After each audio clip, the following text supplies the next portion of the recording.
Góðan daginn allsumul og velkomin á þetta vefvarp sem í boði Kjarna, Mannes og launakerfis Órigó. Það hefur ekki farið fram hjá neinum að fjarvinna með dreifðum og blönduðum teymum, sumir eru á skrifstofunni en aðrir að vinna heiman veruleikinn. Þá eru fjarfundir orðnir eðlilegu hluti af vinnu fólks allan heim. Í þessu vefvarpi, Virtual Leadership með Dr. Penny Pullan, mun hún fara yfir hvernig hægt að ná því besta út úr blönduðum teymum. Meðal annars mun hún fjalla leiðtoganálgun og hvaða hæfni nauðsynleg til þess að nýta vinnuumhverfið sem við erum að sjá fyrir okkur núna með góðum árangri. En þar sem vefvarpið gagnvirkt verður stuðst við athugasemdir og spurningar frá þátttakendum og þannig tekið á ýmsum praktískum málum varðandi árangursríka vinnu með blönduðum teymum. Eins og fram hefur komið þá fer kynningin fram í gegnum Zoom en þar einmitt auðvelt fyrir áhorfendur að taka þátt. Þar sem Penny þykir það mjög mikilvægt að sem flesti taki þátt, þá vona ég þið sjáu tækifæri í því að senda inn athugasemdir og spurningar. Hins vegar líka hægt að horfa á streymið í gegnum YouTube og munum við fylgjast með spurningum sem þangað berast og færa jafnóðum inn á Zoom. Now I will switch over to English. It is with a great pleasure that I introduce Penny Pullan. Penny is a well-known thought leader in the field of virtual leadership, specializing in change projects involving virtual teams. She is a director of Making Projects Work and has run the Virtual Working Summit since 2010. Her clients include companies like Rolls-Royce, the UK government, Scandia, PwC, Novo Nordisk, Open University, and Save the Children, just to mention a few of them. So Penny, without further ado, I think it's time to hand the meeting over to you. Thank you very much. My bags were packed. My tickets were ready. Everything was ready to go. I was about to fly to New York to spend 2 weeks with people from all around the world running a new big global program. It was amazing. It was my big chance. The date on my ticket was the 13th of September, 2001. Now you might be thinking, 13th of September, something happened around that time that might have put all of Penny's plans completely at risk. And it did. If you'd like to put into the chat what might have stopped me flying to New York on the 13th of September, 2001, please do so. Yes, it was 9/11 that happened and we were not able to fly. So all of a sudden, I had to change the way I ran that big program. I had to do everything virtually. So here we are, just sharing a picture. There we are.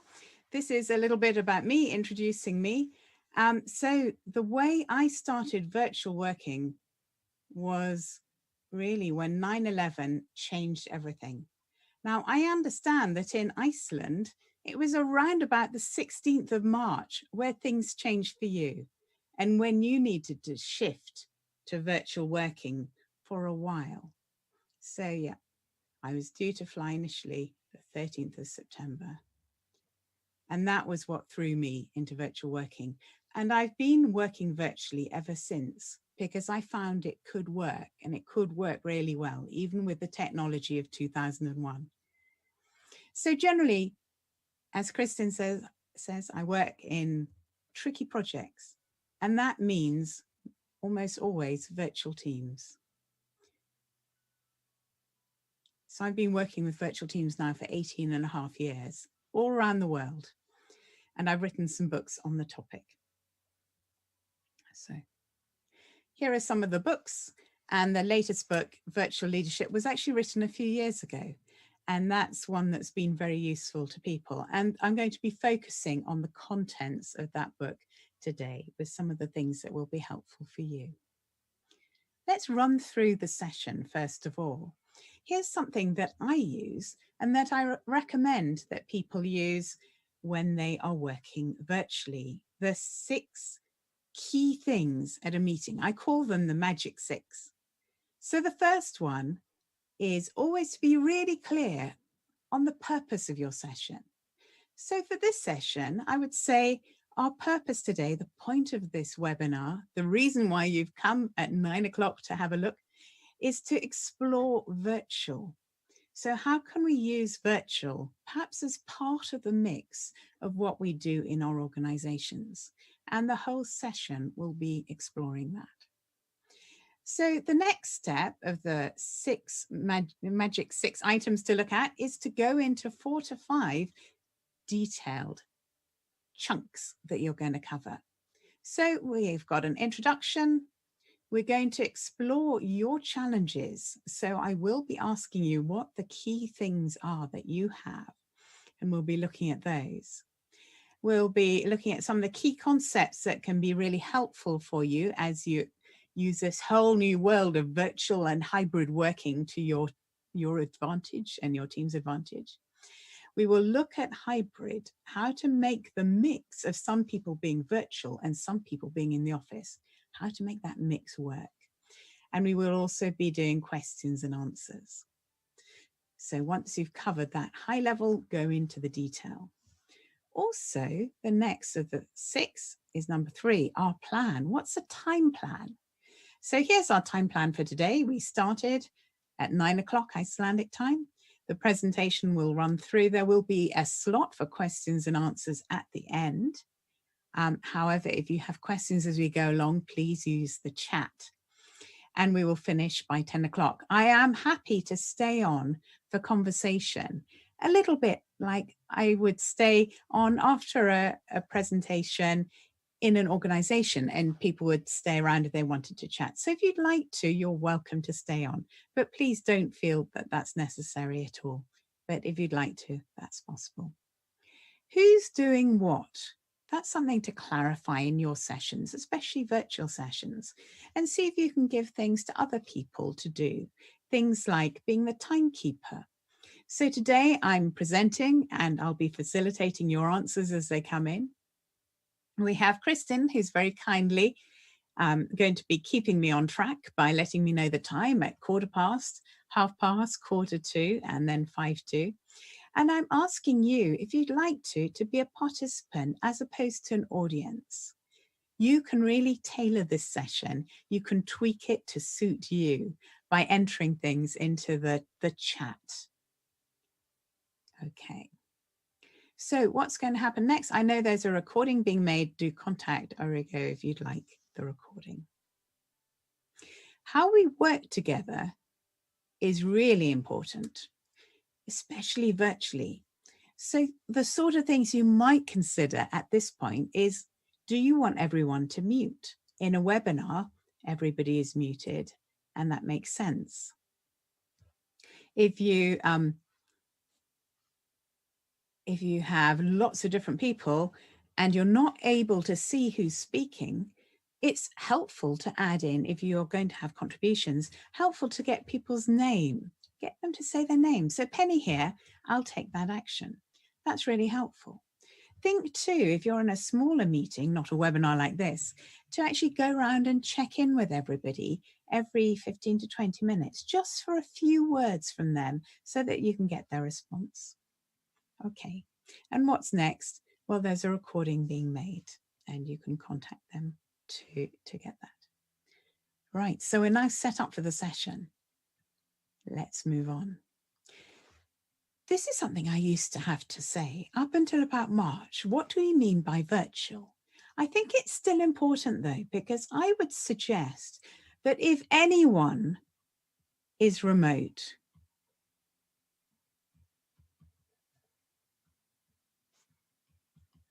then it's virtual. Now, if you're wondering how I'm writing on the screen, do be aware that in the bottom of PowerPoint, there is an option where you can select pen, and then you can use your mouse or a trackpad to write on your slides. I'm actually using a special graphics tablet, but you don't need that. You can just use a mouse. So if anyone is remote, then it's important to consider virtual leadership and to think about your team as a virtual team. We will talk about it later on, but it's important because you want to have a level playing field. You don't want some people to be left out. So here's the chance for you to be able to let me know what your challenges are, what the challenges are for your companies and for you as an individual. And you can put these into the chat or the Q&A, whichever you have access to. That would be really helpful. And I will use that information to then steer the rest of the conversation. So the first thing I'm going to do is to introduce the virtual leadership model. And this is one that I came up with when I was writing my book. I spent about a year thinking about this in detail. And you can actually see it behind me. It's my backdrop here. So the first step with virtual leadership is to start with yourself. What is it that you need to know to become a better virtual leader? What are your own preferences? What are your strengths and weaknesses? And perhaps some of those weaknesses can be covered by other people in the team later on. What are your biases as far as you're able to work out what they are that might affect how you interact with others? So that's the first step, to consider yourself.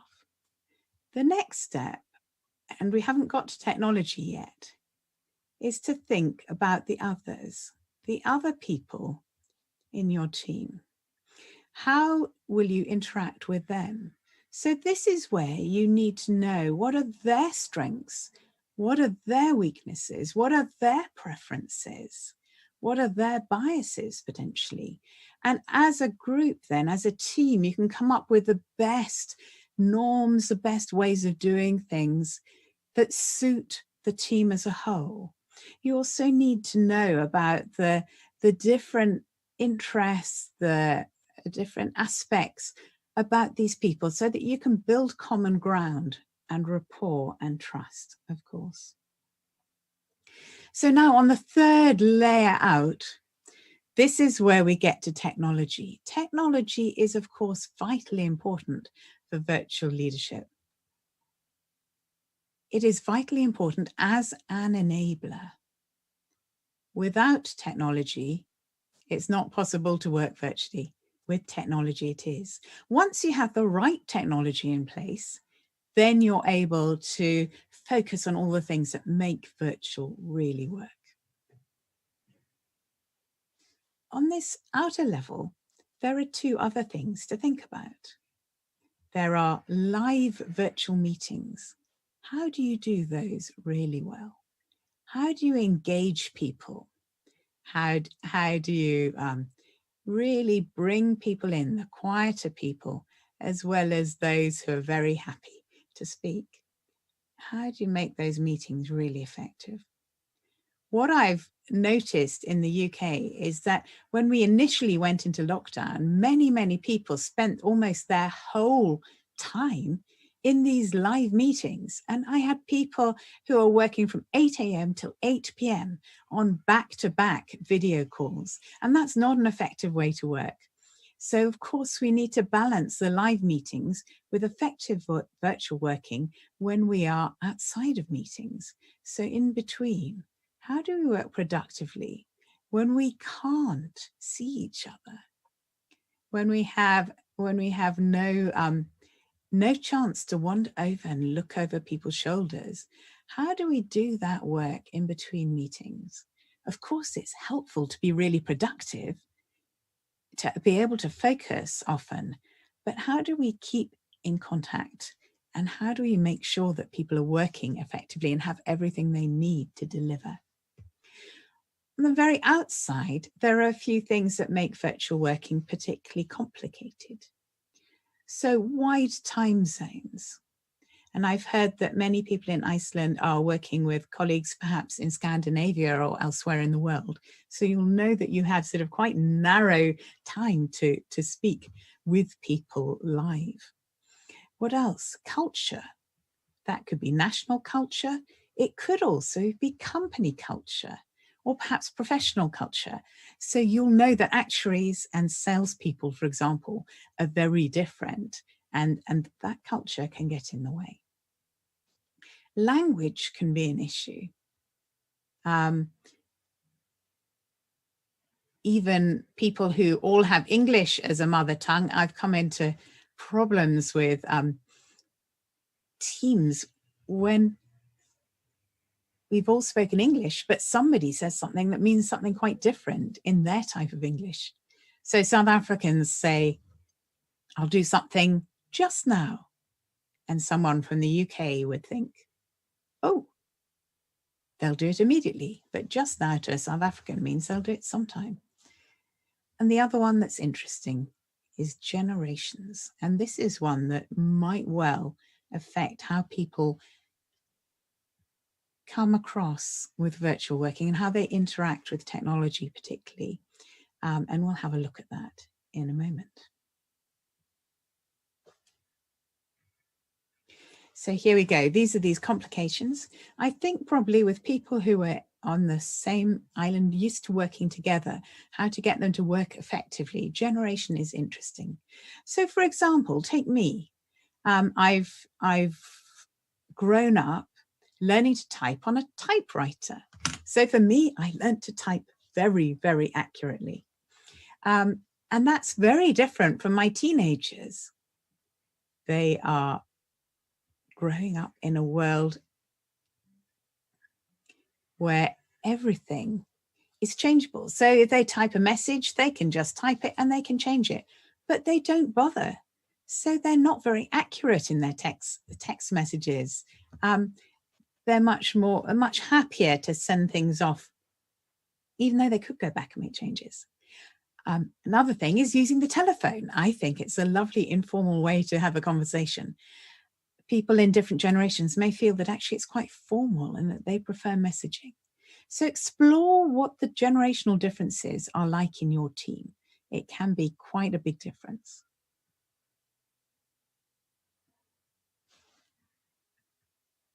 So this one's an interesting one. This is looking a little bit more in depth about working with others. So some of those things that I introduced earlier on.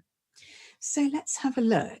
I talked about needing to understand yourself, all these different elements, personality, bias, preferences, strengths and weaknesses, and the others, and working out how together you can combine these to work together really effectively as a team. So know who in your team are introverts and extroverts and think about how best to support them as they work together. Something that's incredibly important for virtual leadership is your mindset, your leadership mindset. Something that's come out quite strongly in the academic literature and also in practitioners is that command and control, a very hierarchical, autocratic type of leadership, doesn't tend to work very well at all virtually.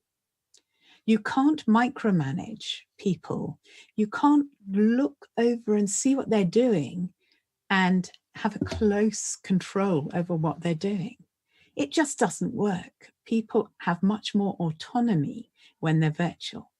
So what suits virtual is much more of a facilitative leadership style, much more servant leadership style, where the leader is there to serve the people in their team, to facilitate, to make it as easy as possible for the rest of the team to do an incredible job, to support them and to free them up to do a great job. That works very well remotely. It also helps with motivating people because we know that autonomy is one of the things that motivates knowledge workers. So if you give people the autonomy that they need to be motivated, then that can work very well virtually. The particular skills that are needed for virtual, both for yourself and for members of your team, listening is very important. The ability to use the technology is important as well. You don't need to be a whiz, you just need to be able to get it going. It's important that you can engage others, and we'll explore 3 different ways you can do that a little bit later on. We can also look at organizing. You do need to be quite organized to work virtually. Things like having the right Zoom link for a webinar or a session, and thinking really about collaboration. How can we work together to produce what's needed? And of course, you need the job-related skills that you've always had. Something that's really quite interesting that changes when you're virtual is identity and how people perceive you. And that's quite important as you look at creating common ground. So let's have a look at some work done by an anthropologist, Priya Abraham, looking at identities virtually. Priya has studied the virtual world for years, and she says that there's some interesting aspects of identity. There's some very tangible aspects, and when you're in person with people, these are very strong indeed. So your appearance, what you look like, your ethnicity. So white British is what people see when they look at me in a room. It's visible on a webinar, but it's not as strong. The generation that you belong to and gender, these all shout out loud when you're in a room with somebody. They are less visible when you're virtual. So I was speaking to a lady called Alice yesterday, and it was fascinating to find out that she is in a wheelchair. I couldn't tell because we were meeting virtually. She says that when she goes to conferences and is in a room with others, they treat her differently because of her wheelchair. But now that she's been working remotely for the past couple of months, nobody's ever commented on it or treated her differently because of it. So these tangible ones are less prominent virtually. And so what you can do is use some of these intangible ones more to build that common ground. There's a whole long list here. I won't go through each one, but I'll just pick on a couple. Geopolitics is interesting. You probably wouldn't want to get into the details of politics in a work team, for example, but let's concentrate more on the geo. What about asking people, what can you see out of your window? So that everybody has something different to share, so that you can see, have a little bit, know a little bit about where people are based. You could also use lifelong learning. I use this quite a lot with clients in the Middle East. The people I work with there are particularly interested in developing themselves and are real lifelong learners. So things like saying, what books are you reading now? What courses, perhaps some MOOCs and blogs and things are you finding particularly useful? That could be a way to create common ground across a team where lifelong learning was important. Well-being is something that you could focus on during this pandemic. You know, how are you keeping fit? What's helping you in your wellness? So lots of different things can help build that common ground that's so important. Going to look now at technology options. I'm not going to look in detail at the technologies, but we will be looking at the type of technology and how they fit together. Okay, first of all, we're going to look at where we were before the pandemic. Everybody in the same place. If we were all at the same time, that would be a meeting in a room. And if we had things we shared at different times, that's something like a poster stuck up outside the canteen that everybody would see. Different ways of communicating. But the pandemic and lockdown in many different countries has sent us to a different place where we were in different places. I know in Iceland that you're returning to normal, as many countries are. But when we are all in a different place and we're meeting at the same time, here we have various options for technology. We can use video conferencing, for example. We can use video, a bit like this. A webinar would also count as same time, same place. We can use audio. We can use the telephone as well. So just the ordinary phone or conference calls. All of these are examples of being at the same time but in different places. And the technologies to support these, things like Zoom, which we're using today, webinar, there's lots of different software, but also things like Teams, various different conference call options. I know that Origo can help you with these different options. They have a suite of things for same time and also different time working together. A lot of people have jumped in and focused on this aspect, being together. I would say use both of these boxes.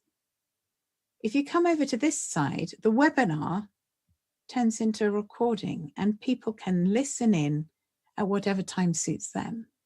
The video can be recorded as well, and phone calls, but also you can have discussion forums. So things like Microsoft Teams would provide video calls, but also discussion forum, which you can discuss at different times when it suits each person. Things like WhatsApp and chat can also be used at the same time, but also you can have a discussion over different times. So yeah, remember, don't just think I have to be live in video to be able to work with others. You can use technology to support your work outside, and collaborative tools, very helpful here too. Again, if you want to chat to Origo about which ones might suit you, I'm sure they'll be able to help you. Right. Moving on, this is one that's really quite important. How do you engage people virtually? Because it's really quite tricky, isn't it? It's very easy for people to disengage because there's so much else happening and you can't see them always. So one of the things that works is the narrative form. And you might be thinking, what does she mean, narrative form? So it's all about using story. Now, I'm going to ask you for some input, and I think we might need to use the Q&A if you're not able to see chat. And I'm going to ask you, what was the date on my ticket when I was going to fly to New York? Please pop that either into the chat if you can see it, or you can put it into the Q&A. What was the date? I can see it coming through in the chat. Wow. I can see, and every answer so far is absolutely right. Isn't that incredible? Thank you very much for putting those in. Wow. So the date was the 13th of September, 2001. Now, all of you have remembered that. I can see Matty and Eva and Hala. Please do forgive my pronunciation. Icelandic isn't one of my languages. But you got that absolutely right. So I wonder, how hard did you have to study that? How many flashcards did you make to remember that? Of course, you didn't make any, and you didn't study it at all. And so what I'd say is, you remembered it. You remembered it without any effort and without any input trying to remember. You just remembered it because it was part of a story. It's part of a story. That's how memory champions remember long lists of words. It really, it's incredible the number of numbers and words and things that they can remember by thinking of a story that connects them together.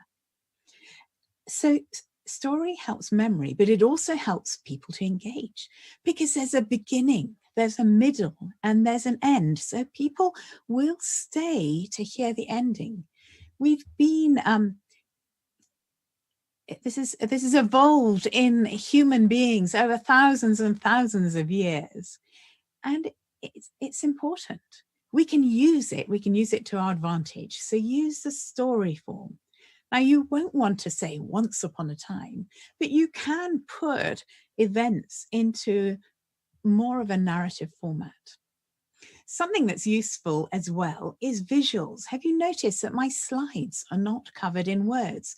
And by adding in this visual and drawing, it does make a difference. Again, please do comment in the chat. Now that many of you have begun to put things in, do comment if you have any views on these, and I will incorporate it into the rest of the conversation.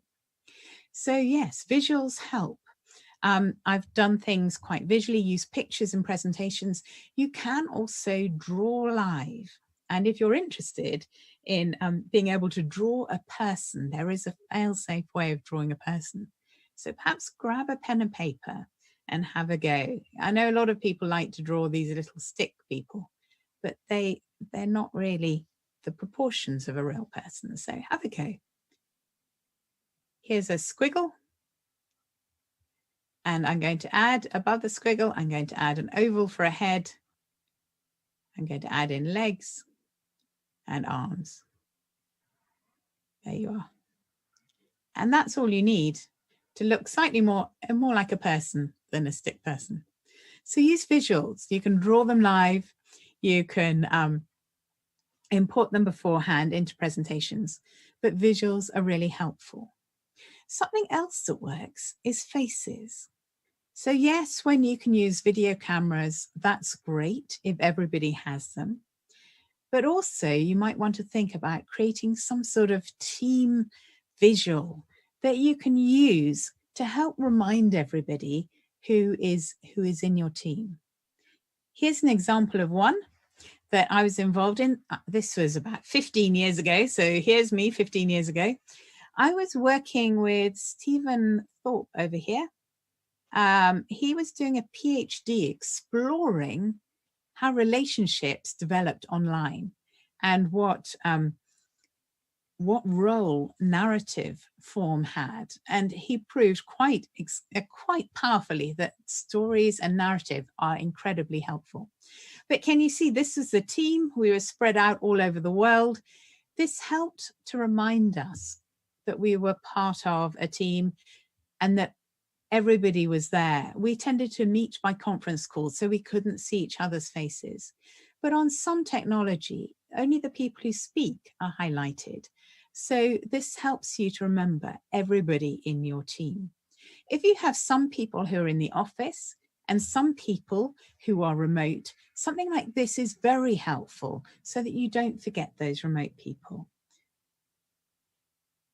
Okay.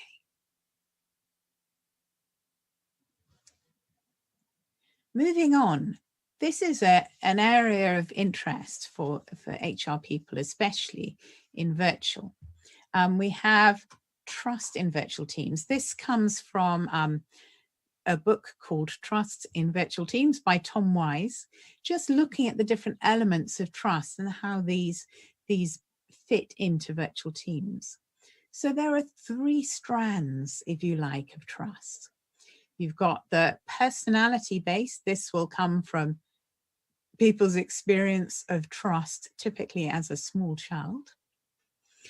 So, you know, were their parents trustworthy, or the people that they were brought up by? Were they dealt with in a consistent way? And did they have positive relationships as a child? Coming to those more adult areas, trust in people will be based on their experience, their cognitive based trust. So their experience, do you meet their expectations, their knowledge of you and others, and also their experience of you in the past? And then this is an interesting one for particularly for people who are in HR in organizations. There's an element with virtual of institutional based trust. So something that's really important is the consistency with which the institution deals with people and equity for people. And do you meet the expectations? So when I've had teams across the world, this has been a big one, because what about equity when team members in France disappear for the whole of August and people in the US, who only have 2 weeks holiday a year in that particular team, they had to cover for the people in France who were off for about 6 weeks or more per year. So make sure things are really fair across your team. If you have some people in the office and some people out, you need to think about this really carefully in particular. Conflict. This is a big one for virtual teams. If you have any particular questions about conflict, please do feel free to put them in the chat. But I'm going to use that narrative form again. I'm going to tell you a story about conflict, and you may have come across this. It's a myth from India about the 6 blind men and the elephant. So 6 blind men and the elephant. So there are 6 blind men who know nothing about elephants. And there's an elephant in the room. And each blind man in turn goes up to the elephant. The first blind man finds that the elephant is just like a wall. He's pushed against the side of the elephant and he thinks an elephant is like a wall. The next blind man thinks that an elephant is like a leg, because he's gone up to the elephant and found that the leg is like a tree trunk. So he thinks the elephant is like a tree trunk. So we've got a wall and a tree trunk, first of all. The next blind man goes up to the elephant and finds that the elephant is like a rope hanging from the sky. The fourth blind man walks up to the elephant and finds that it's like a great big fan. He's got the ear of the elephant. The fifth blind man walks up to the elephant and finds out, he's a bit frightened, that it's like a spear. And that's a tusk. And then the final blind man walks up to the elephant and he runs away very quickly because he thinks an elephant is like a snake. He got the tusk. So this is a way to understand conflict, because in the myth, these 6 blind men spend the rest of eternity arguing about what an elephant is like. Whereas if they listened to each other, heard each other's perspectives, they would have been able to build up this complete picture of the elephant, as opposed to each little bit. The trouble with conflict is that when you're virtual, it's very hard to pick up if it exists. Does it exist in your team? And this is because if you have silence in a live meeting, you don't know. It could be that everybody disagrees with you and they're furious, or it could be that they've all gone to sleep, or it could be that they're all sitting there very happy, nodding their heads. If you have great video and you can see everybody, then that really helps and it can make conflict more visible.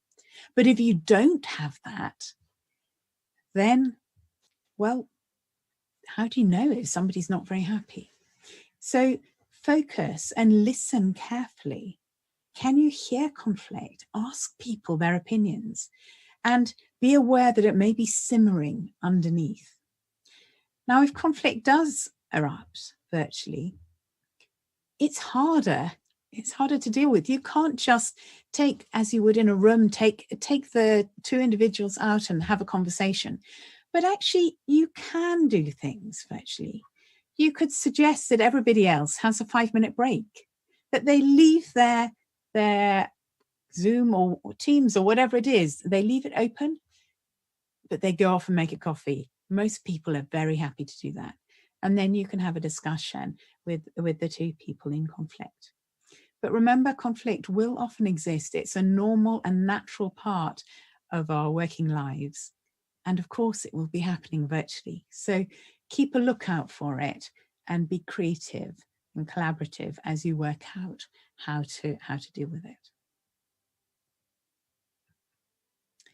Hybrid teams. Now, I understand that hybrid is really important for Iceland, as it will be for the UK, as we begin to return to work. And this, for me, is the most dangerous part of virtual. If you go hybrid, it's so easy. Instead of having a nice flat level playing field like this one is, where everyone has the same advantage as everybody else, you tend to have something like this, where the people in the room have a massive advantage over the virtual people. Why is that? Well, it's natural that people in the room together will get into conversation, and they will talk amongst themselves and forget about the other people. It's natural. And of course, if you're in a football game and you were at this end, you would have a massive advantage, wouldn't you? Because the ball would keep going in the direction of the other person's goal. So what we want to do is to make sure that even when we're hybrid, we have a level playing field. And how do you do that? It means that you need to consider that you still have a virtual team, and to use all these virtual things that you've been learning about today just as much as you did when everybody was virtual. So thinking about clarity, consistency, communication, collaboration, connection, commitment, and creativity to bring everyone together. If you're going to have team meetings, perhaps the best thing is to have them all through virtual technology. Even if a few people are in the office together, that means everybody is the same and that you have the same possibilities of working together.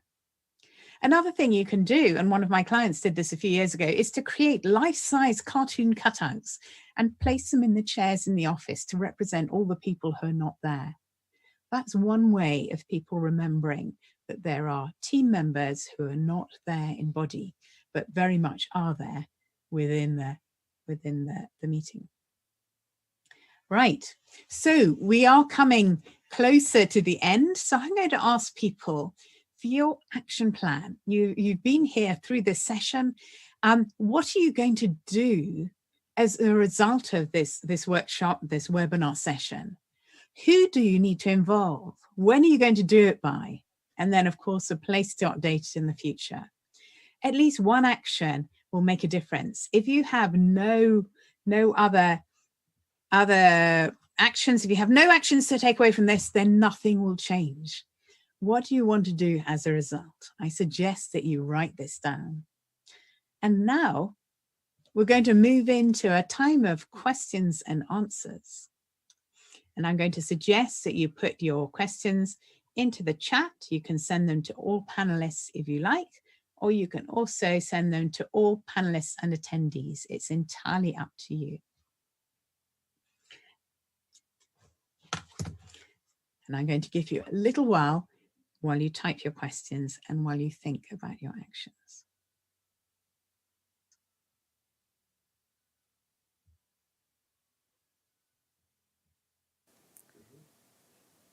Hi, Penny. Thanks a lot. This was really great. While we are waiting for some questions from the audience, I do have one for you. Do you think it will be more difficult for leaders to encourage collaboration in a hybrid working place? I think unless leaders really think about it carefully, then they will need to, people need to think about collaboration. I think collaboration comes naturally when you're together. You know, you're discussing things, you're going to the coffee machine together, you're around the water machines, you're discussing, you're chatting. That disappears virtually unless you create it, unless you make sure there's time and space to create those informal discussions that help you with collaboration. Really think about how can we collaborate? Think about who should work together as well. As a team leader, work one-to-one, have one-to-one sessions with your people and arrange those regularly, and encourage others in your team to get to know each other and to have one-to-one sessions. But you need to build in that collaboration. It won't happen quite as automatically as it does in the in-person world. Thank you. So leaders should really concentrate on the social part more than the working part, just to help them with the tools, like you said earlier, to do an effective work. You need both. Yeah. Yeah. Yes, of course you need to do the working part, but don't forget about the social. There's a lot of academic research now which looks, it's certainly shown correlation. I suspect they'll get to causation at some point. What I'll do, yeah. And it's showing that people who share more of themselves than just their working selves, those who share video conferences and talk about the world outside work, have greater trust within the teams. And I think that's really interesting. So I'd build in that social aspect. So I've got a question here where somebody would like me to go back to the previous slide. So I'm going to do that. And then after that, I will stop sharing. So I think that's those hybrid teams. That's the question from Agnes that you are. Okay. Okay, there is a question from Agnes. Do you have any experience to share in relation to creative work in virtual teams? Yes, I've just stopped sharing because the slides are finished, but we can share them afterwards if you like. So Agnes, creative work in virtual teams. Can we bring Agnes in to say a little bit about creative work? Agnes, let's have that option. Agnes, can you raise the hand through Zoom?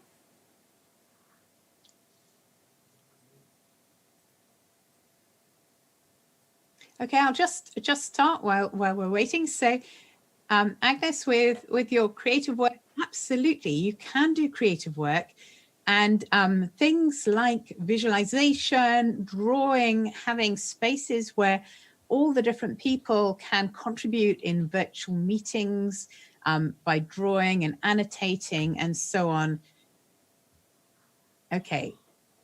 Apparently, I need to do some of this. Some of this work. So Agnes, allowed to talk. Go for it, Agnes. Hi, can you hear me? I can. Great, thanks for a good lecture. Thank you. Yeah, we do a lot of creative work where I am working from, and I think one of the challenges we have is that we are used to sitting down in teams and using a lot of tables or drawing stuff. So Yes. That's a bit of a challenge when working in virtual teams. So I was just thinking if you had some experiences to share. Yes, absolutely. So if you want to do drawing, you can certainly use drawing packages, but I use a graphics tablet. It's in place of a mouse. So you might find that useful, Agnes, to get things like this. So you can do more accurate drawing when you're sharing those.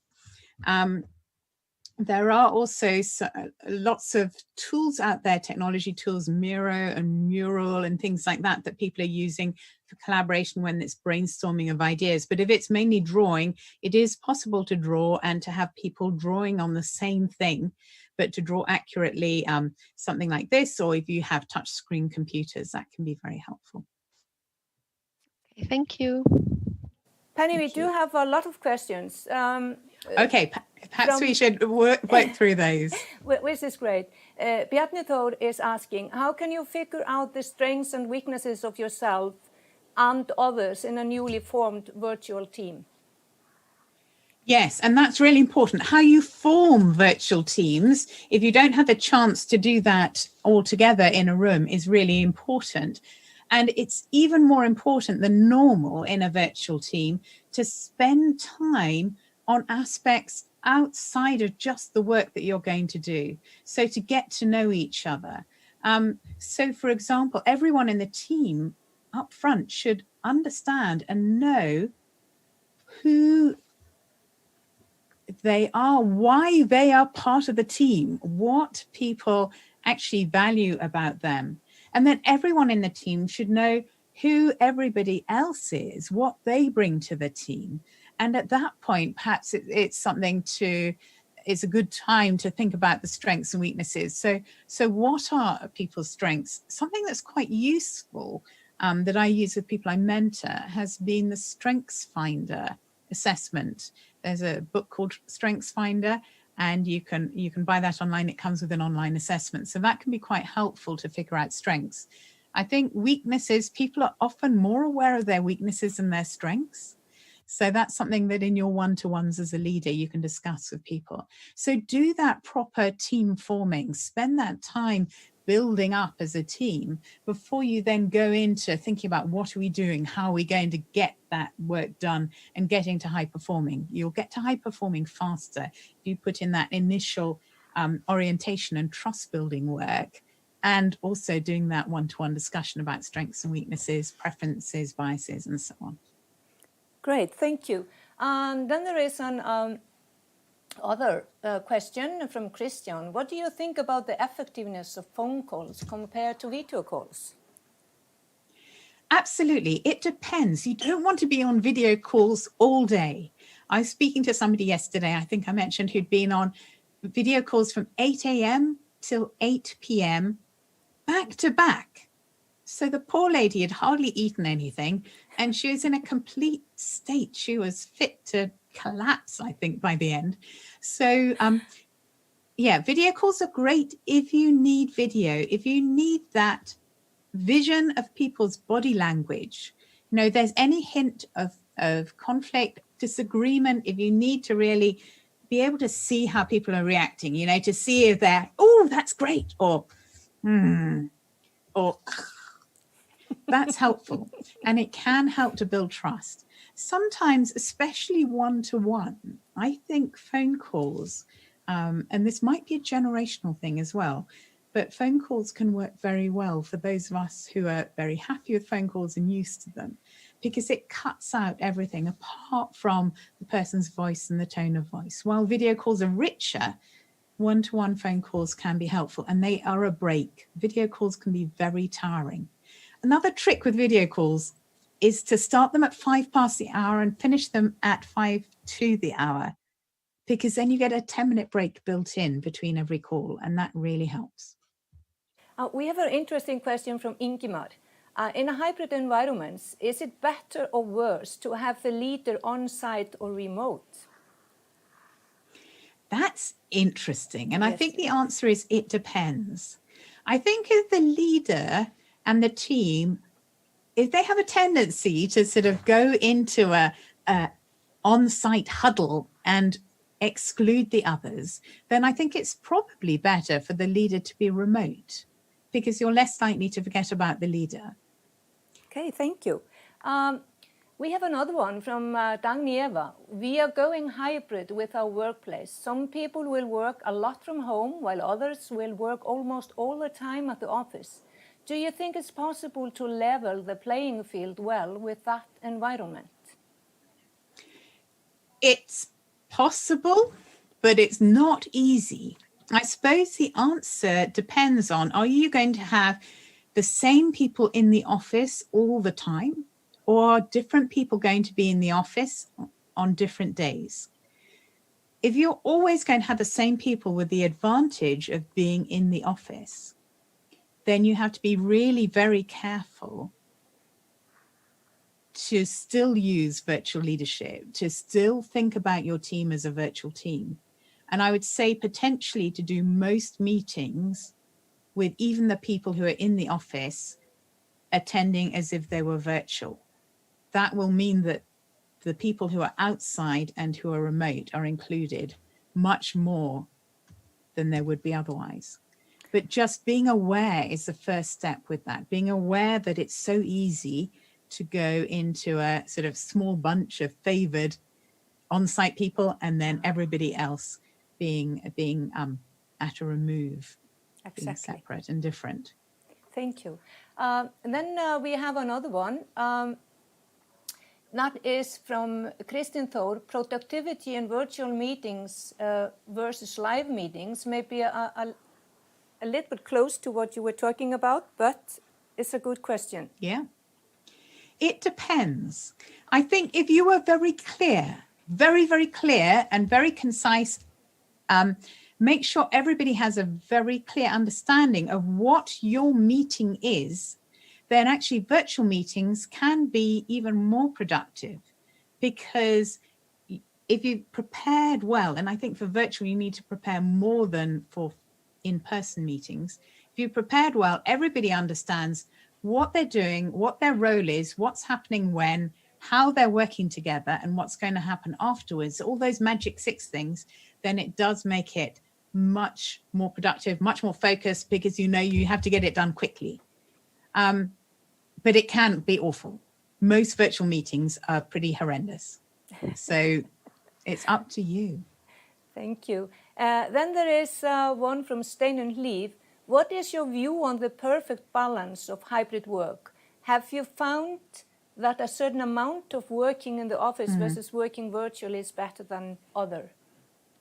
That's a good question. Yeah, certainly before lockdown with the project teams, I found that some balance was quite helpful. So having some time at home to be able to do that focused, uninterrupted work, but then some time in the office working with others. I think the reason why virtual working has been so good in the pandemic is that teams were together before. So you already had that close relationship that you could then use as you work remotely. If you have people permanently remotely, then actually you're not going to have that same close knitted team that we had as we went into lockdown.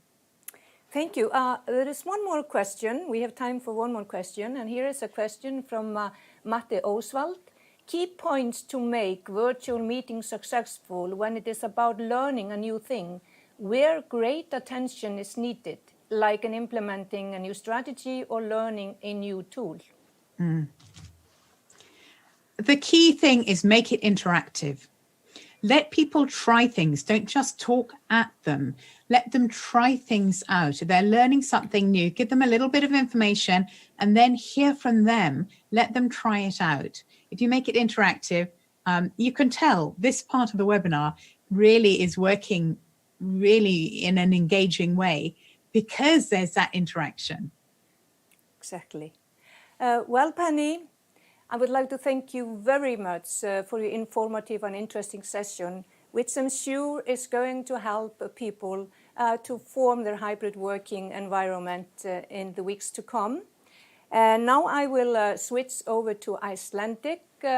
Á morgun munum við senda ykkur upptöku af þessu vefvarpi og sumir af þeim sem voru með okkur í dag munum vera svo heppnir að fá frítt eintak af bókin hennar Penny, Virtual Leadership. Eitt þó í viðbót áður en ég kveð ykkur endanlega. Penny tilbúin að vera áfram á línunni ef einhver vill spjalla við hana, en sá hluti mun ekki verða partur af upptökunni. Penny, I just told the audience that you are willing to stay on a little bit longer if someone would like to have a chat with you, and that will not be recorded. En að lokum þá vildi ég bara segja takk kærlega fyrir að vera með okkur og eigi góðan dag.